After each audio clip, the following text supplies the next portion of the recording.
오늘 우리에게 주시는 하나님의 말씀은 마태복음 15장 21절에서 28절까지 말씀입니다.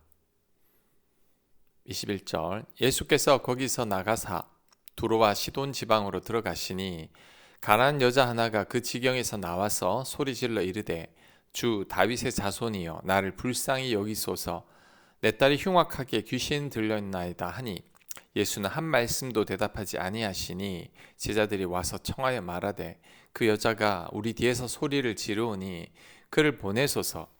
예수께서 대답하여 이르시되 나는 이스라엘 집에 잃어버린 양 외에는 다른 데로 보내심을 받지 아니하였노라 하시니 여자가 와서 예수께 절하며 이르되 주여 저를 도우소서. 대답하여 이르시되 자녀의 떡을 취하여 개들에게 던짐이 마땅하지 아니하니라. 여자가 이르되 주여 올소이다마는 개들도 제 주인의 상에서 떨어지는 부스러기를 먹나이다 하니 이에 예수께서 대답하여 이르시되 여자여 네 믿음이 크도다 네 소원대로 되리라 하시니 그때부터 그의 딸이 나으니라. 아멘. 어제 본문에서 예수님께서 바리새인과 서기관들의 이중적인 삶을 책망했었습니다. 부모님을 공경하지도 않으면서 손만 깨끗하게 씻으면 된다고 생각하는 그들의 위선을 꾸짖었죠. 이들은 유대인들 중에서도 정통 유대인들입니다. 자, 그러면서 예수님이 가신 곳이 두로와 시돈 지방입니다. 이 두로와 시돈 지방은 이방 지역인데 이방 지역에서도 유대인들이 가장 경멸하는 지역이 바로 두로와 시돈입니다.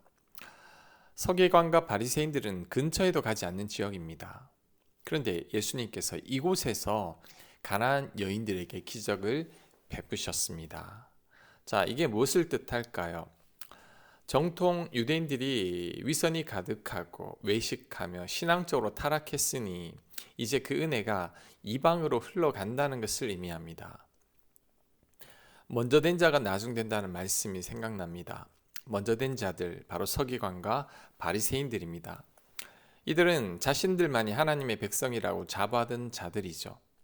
하지만 하나님의 은혜는 이들을 비껴나가고 있습니다.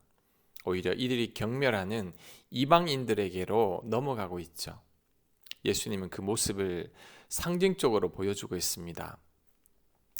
먼저 된 자들이 조심해야 합니다. 그 먼저 된 자들이 누굴까요? 교회에서 지금 인정받고 있는 자들이죠.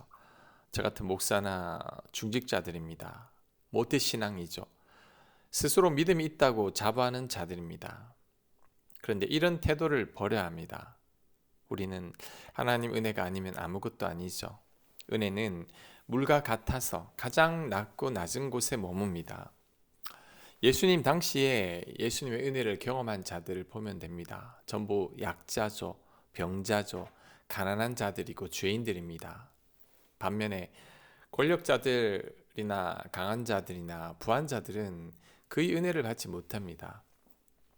자, 우리는 오늘 처음 예수님을 믿은 것처럼 늘 겸손해야 합니다. 스스로 믿음이 있다고 자부하다가 은혜 밖에 있는 종교 지도자들이 되면 안 됩니다.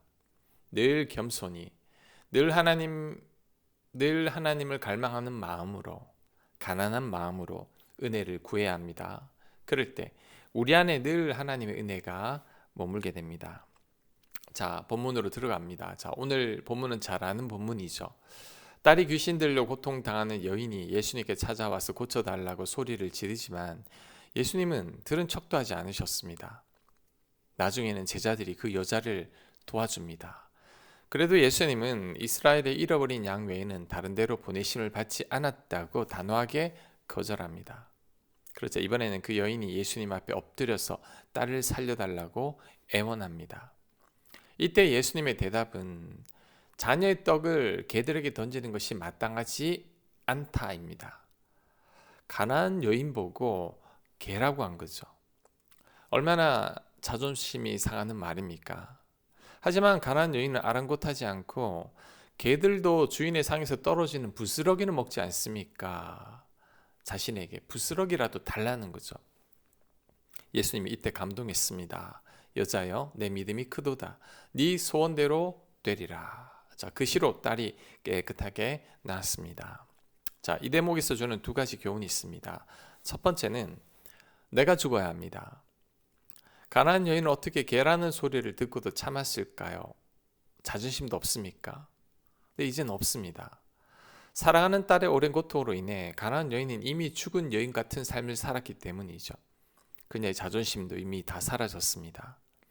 아무리 잘 나가던 여인이라고 할지라도 귀신 들린 딸을 두게 되면 체면도 자존심도 다 사라집니다. 개라는 소리를 들어도 이제는 아랑곳하지 않습니다. 그래서 예수님께 매달린 거죠.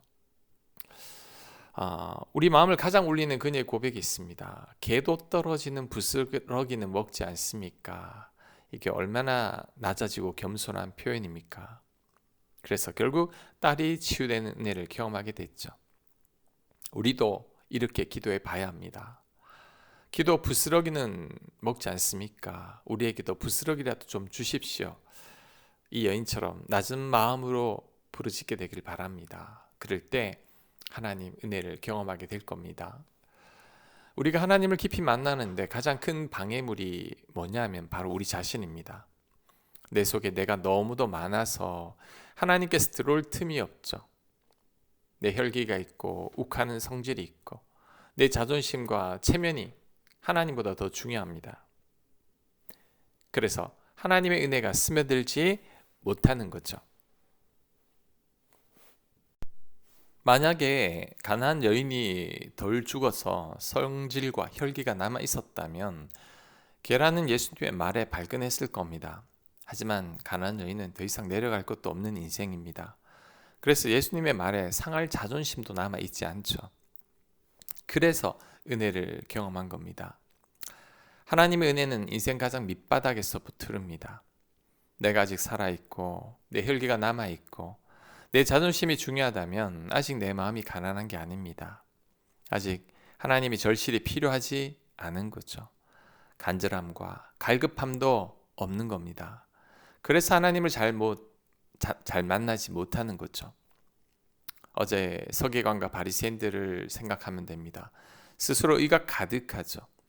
예수님의 책망을 들을 생각도 하지 않고 오히려 예수님이 틀렸다고 뒤에서 칼을 갈고 있습니다. 이런 자들에게는 절대 은혜가 머물지 않습니다. 우리 스스로를 잘 돌아봐야 합니다. 아직도 내 안에 살아서 꿈틀거리는 내가 뭡니까? 내 체면, 내 자존심, 내 자아, 내 성질 다 죽어야 합니다. 그래서 바울도 나는 날마다 죽노라라고 고백한 겁니다. 나의 죽음도 유익하다라고 고백했습니다. 내 안에 죽어야 할 부분이 무엇입니까? 그것 다 죽임으로 더 깊은 하나님을 만나게 됩니다. 내 속에 내가 없을 때 하나님께서 나를 차지하게 됩니다. 오늘 본문이 주는 두 번째 교훈은 하나님은 우리를 위해서 믿음을 자라게 하십니다. 예수님은 딸의 귀신을 쫓아내 달라는 여인에게 자녀의 떡을 개들에게 던지지 않는다고 말씀하셨습니다. 이 말씀은 불쌍한 여인이 개라는 뜻이죠. 예수님과 너무나 어울리지 않는 말씀입니다. 예수님은 도대체 왜 이러시는 걸까요? 여인의 믿음을 자라게 하시는 겁니다. 아브라함의 시험을 생각하면 됩니다. 아브라함도 비슷한 시험을 받았죠. 어느 날 하나님께서 100세 얻은 아들을 바치라고 하셨습니다. 도저히 납득할 수 없는 말씀이죠. 100세 얻은 귀한 아들을 제물로 바치라고 하다니요. 이럴 바에야 차라리 아들을 주시지나 말 것이죠. 하나님께서 도대체 왜 이러시는 걸까요? 도저히 하나님을 이해할 수가 없습니다. 자, 그런데 결과적으로 보면 아브라함은 이 시험으로 인해 믿음의 조상으로 인정을 받았습니다. 가나안 여인도 예수님께 믿음을 인정받고 딸이 낳았습니다. 전화위복이 된 거죠. 더불어 아브라함과 가나안 여인의 믿음도 더 자라게 됐습니다. 이를 볼 때 더 큰 복을 주시기 위함이었던 거죠. 우리가 인생 살다 보면 때로는 하나님께 굉장히 서운할 때가 있습니다. 하나님을 도무지 이해할 수 없고 심지어 하나님께 상처받을 때도 있습니다. 가나안 여인처럼 예수님이 나에게 수모를 주고 창피를 주는 것처럼 느낄 때가 있습니다. 암담한 심정으로 모리아산을 오르는 아브라함의 심정일 때가 있죠. 하지만 이때 믿음이 필요합니다. 저도 때로는 하나님이 저를 돕지 않는 것처럼 느껴질 때가 있습니다. 원망과 눈물로 밤을 샐 때가 있죠. 한치 앞이 보이지 않아 답답할 때도 있습니다. 도대체 어떻게 할지를 모를 때가 있습니다. 그런데 이때가 믿음이 필요한 때입니다. 이럴 때일수록 십자가를 더 바라봐야 합니다. 우리 믿음이 연약해질 때 십자가밖에 없습니다. 나를 사랑하사 나를 위해 죽으신 예수님이 결코 우리를 잘못되게 하지 않으십니다. 우리는 그것만을 생각해야 합니다. 하나님께서 아브라함이 미워서 아들을 바치라고 했겠습니까? 예수님이 그 여인이 미워서 개라고 했겠습니까? 절대 아니죠. 그러니 우리는 그 어떤 경우에도 하나님만을 신뢰합니다. 결코 나를 잘못되게 하지 않으시는 하나님을 믿어야 합니다. 물론 이 과정이 힘들 겁니다. 하지만 이 과정을 거치면서 나의 믿음이 자라나게 됩니다. 온전히 하나님만을 갈망하게 되고 하나님만을 의지하게 됩니다. 그러면서 나 또한 가난한 여인이나 아브라함과 같은 믿음의 사람이 되는 거죠. 하나님께서 사랑하시는 자들은 반드시 이 과정을 거치게 됩니다. 그 이유는 이런 과정이 없으면 우리들의 믿음이 절대 자라지 않기 때문이죠. 그러니 도저히 하나님이 이해할 수 없을 때, 이유 없는 시험과 환난을 당할 때 결국은 믿음밖에 없습니다. 이럴 때일수록 더욱더 하나님만을 신뢰해야 합니다. 그럴 때 결국은 잘 되어 있는 나를 발견하게 될 것입니다. 아멘. 하나님, 우리가 이해할 수 없는 일들을 통해서도 우리의 믿음을 자라게 하시는 하나님의 놀라운 섭리를 믿습니다. 하나님, 이때 흔들리지 않게 하시고 더욱더 하나님만 신뢰하게 하여 주옵소서. 하나님, 내가 죽기를 원합니다. 내 안에 내가 다 사라지길 원합니다. 우리를 다스려